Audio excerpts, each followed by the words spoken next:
que eu estava conversando com fontes nos locais onde os fatos acontecem. Eu vou começar, gente, falando a respeito da informação que nós demos em um plantão no horário do almoço, mas não menos importante é a referência do que eu tenho a entregar em relação à situação na região, inclusive de acordo com testemunhos de brasileiros que nós pudemos ouvir. Quero, em primeiríssimo lugar, dizer para os senhores que nós entramos ali por volta da hora do almoço para falar a respeito de uma situação que reportava uma série de alarmes, uma série de situações ali na fronteira norte de Israel, na Galileia, no Golã, que teriam relação com uma ação que partiria do território libanês, essencialmente do sul do Líbano. Tudo isso não se confirma na dimensão em que foi proposto naquele momento, e que foi proposto alerta, uma vez que atribui-se, muito provavelmente, a uma ação de hackers, o fato do desenvolvimento daqueles alarmes, daquelas sirenes, naquele contexto que aproximadamente teria levado 1 milhão de israelenses para os abrigos. Então, algum tipo de infiltração provavelmente houve. Há escaramuças na fronteira norte, eventualmente entre membros do Hezbollah e do exército israelense, mas o que nos foi reportado na hora do almoço em relação a uma situação maior, inclusive com o eventual desembarque de tropas, de paraquedistas, de uso de parapentes, não se confirma até aqui. Não se confirma. Então, para que fique claro, a situação no norte continua tensa, há escaramuças, há vítimas também no norte de Israel e no sul do Líbano, mas até aqui não é um desenvolvimento maior. O que me parece um desenvolvimento maior é a situação que nós recebemos como informação de Gaza, agora há pouco, minutos atrás, que os hospitais colapsaram em Gaza. Os hospitais colapsaram, nesse momento não há mais condição de receber feridos, vítimas,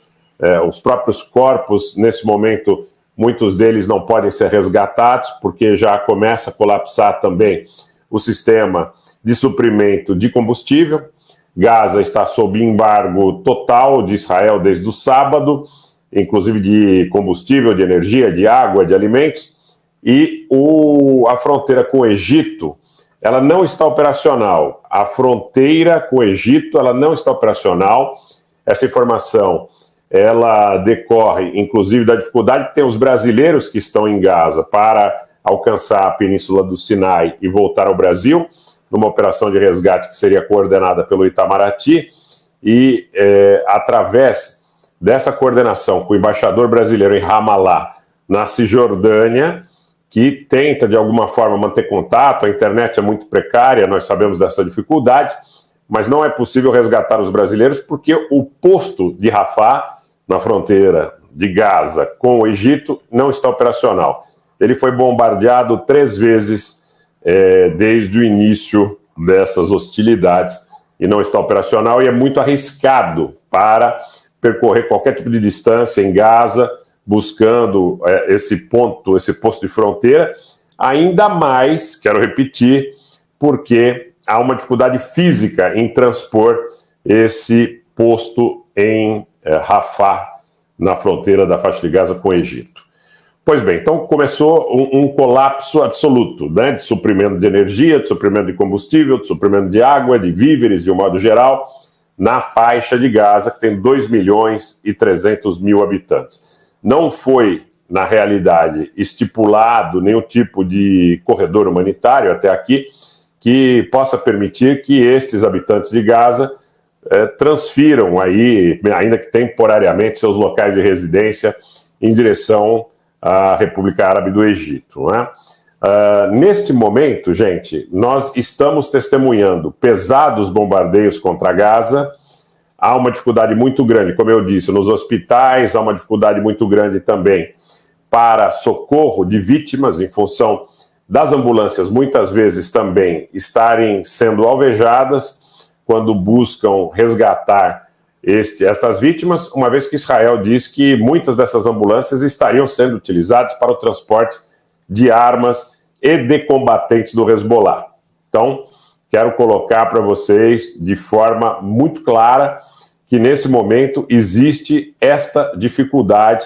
na faixa de Gaza, que tem 2.300.000 habitantes. Agora há pouco a Al Jazeera transmitiu a informação, mas me parece que essa imagem, salvo engano, é do sábado, que os palestinos teriam libertado uma mulher com 2 filhos, uma mulher israelense com 2 filhos teriam sido libertados pelo Hamas. Agora, o grande ponto dessa conversa muito delicada que a gente vai ter na noite dessa quarta-feira diz respeito às reações no mundo árabe e no mundo islâmico de um modo geral em função dessa situação. Me parece que começa a haver uma pressão muito grande, uma pressão popular muito grande no Egito, na Jordânia, onde há manifestações de rua, no próprio Catar, na Arábia Saudita, no sentido de que haja algum tipo de socorro material em relação ao que acontece na faixa de Gaza, principalmente no que diz respeito à possibilidade de envio de suprimentos. O Egito já havia proposto o envio desses suprimentos, mas quero dizer para vocês o seguinte, nenhum suprimento está entrando na faixa de Gaza, mesmo pelo Egito, uma vez que não há condição material do transbordo, não há condição material do transporte de um modo geral, como eu disse para vocês em relação à questão até do próprio socorro de vítimas.